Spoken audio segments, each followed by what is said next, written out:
Keegan, I have to go teach that point of view character inference lesson in about 10 minutes. I'm gonna have to go to Egypt, so you're gonna be here alone, okay? What? You can't leave me here alone. Oh, that's right. I can't leave you unattended, unoccupied, no adult. So it looks like you're coming to Egypt with me, okay? All right, bud. But in order to teleport, you need this teleportation bracelet. So, let me set the navigation. Got the map right there. Egypt, that's about right there? Mm-hmm. Okay, so close your eyes. Touch your teleportation device. Okay, we're gonna count to 3. 3, 2, 1. Keegan, we made it! By Egypt, I thought you meant the pyramids, not the desert. Well, don't worry, bud. We'll get there. But first, I gotta teach a lesson. So, why don't you take a seat? I'll teach the lesson, and then we're hitting the Great Pyramids. Cool? We're gonna start the lesson. I think I could go ahead and take this mask off so you guys can hear me more clearly. Let me strap this on so I don't lose this bad boy. You know, drop it in the sand. We don't want that. All right. Now I'm gonna get out my whiteboard and we'll set up, guys, okay? All right. So the past couple days, we've been talking a lot about a point of view and perspective. Now we're gonna shift over and really focus on third person point of view, and more specifically, third person omniscient, because that's what Egypt game is. It's a third person omniscient book. Now, don't forget, third person omniscient means that the narrator knows the thoughts and feelings of all of the characters, not just one, all of the characters. Now, the cool thing is, we can make some character inferences based on third person narration. Let me explain it over here. So, what we're going to do today, you've read chapters 1 and 3. We're gonna look back. So you're going to pick a character. Now, it could be any character that we've read about so far. Probably some great examples would be Melanie, the professor, or April. Now, let's go ahead and let's look at what each part says. So characters, this is where you're going to choose your character. So you're going to pick your character and then you're going to find some text evidence. Now, it's not just any text evidence about that character.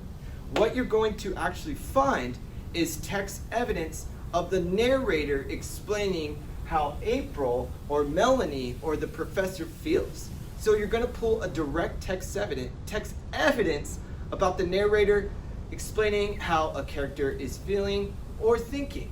So let me show you in Egypt game which text sentence I pulled out. The third person narration text evidence I found was about April. It reads, "She knew she was overdoing it a bit, but something made her keep on." Page 27. As I mentioned, the character I chose to make an inference about was April. And the text evidence I pulled out that was third person narration was, she knew she was overdoing it a bit, but something made her keep on. Now, I know this is third person because it's in past tense. Some of the pronouns they're using is she, her, and also it's because, I know it's also third person because we're talking about April specifically. So that's how I knew it was a third person narration about April. Now, that we know that information, we're going to try something brand new. We're going to make an inference about that character. And you might be thinking, oh my gosh, Mr. Smith, what is an inference? Don't worry. An inference is somewhat of an educated guess. And it's you create an inference based off current evidence and prior knowledge. Now, we've only read 3 chapters. However, this is in page 27, chapter 3. So I do know a little bit information about April from chapters 1 and 3. So let's use our current evidence and prior knowledge about April to make an inference together. All right, so let's talk about the text evidence. She knew she was overdoing it a bit, but something made her keep on. Now, actually, I'm gonna rewind. Let's talk about prior knowledge of April. We know April likes to impress people. We know April likes to be a little bit fancy. Maybe she likes to stick out or be the star or center of attention. So those are some prior things we picked up about April through character development in the first couple chapters.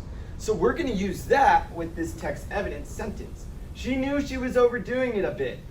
Sounds like April, being over the top, being a star, being center of attention, but something made her keep on.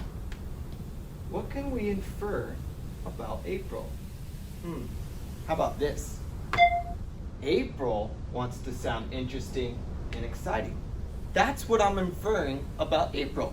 Now, you may have came up with something totally different, and that's okay. Not all of our inferences are going to be identical. Actually, I don't want that. Some of them may be similar, but I want you to use your own thoughts. Remember, you're using your prior knowledge about the character. You've already read 3 chapters, so you know some background information about them. Now, the other thing you need to make sure you use to form that inference is the text evidence. And this is showing that you pulled something from the book to explain why you made that inference. And to show your site, to make sure that I know you pulled this sentence correctly, write the page number so I can go back and find it. Now, the one thing I don't want is for you just to do April. I want you to branch out, do different characters, because this is a third-person omniscient story. So the narrator talks about a many of characters, actually all the characters and how they're feeling and what they're thinking. So make sure you're not just doing April, you're doing more than that. I do have a good surprise for you. You can absolutely use this examples as one of your 4 character inferences. So feel free to use this as one of your examples. However, you do need to come up with 3 of your own. What I would give some advice is maybe try getting 3 more from each of chapter 1, chapter 2, and chapter 3. And then you'll be good.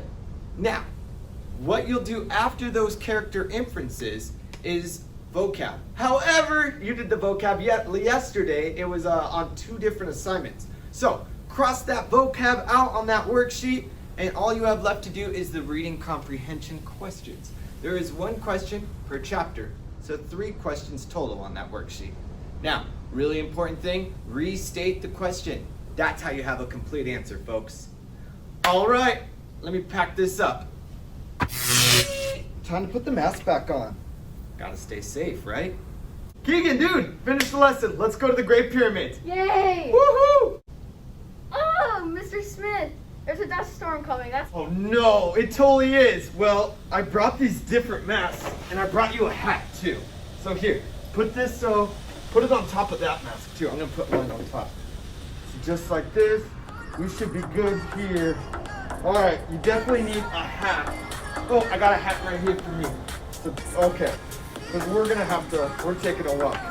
Woo! All right, you ready to walk through this dust storm? Uh-huh. All right, let's do it.